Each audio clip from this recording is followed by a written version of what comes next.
YouTube homepage showing irrelevant videos? Here's how to reset your feed and get better recommendations. Step 1. Open YouTube. Open YouTube. Make sure you are signed into your account. Step 2. Delete watch history. Tap your profile icon, top right.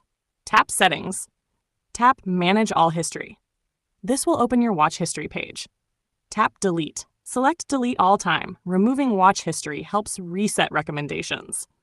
Step 3. Pause watch history, optional. Tap Saving your YouTube history. Turn Pause watch history on. This prevents YouTube from tracking new recommendations. Step 4. Remove search history. Go back to Manage All History, tap Delete, delete all time. This clears old search-based recommendations.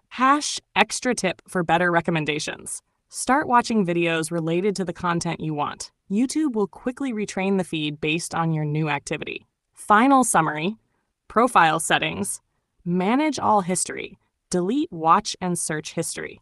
Your YouTube feed will reset and show new recommendations.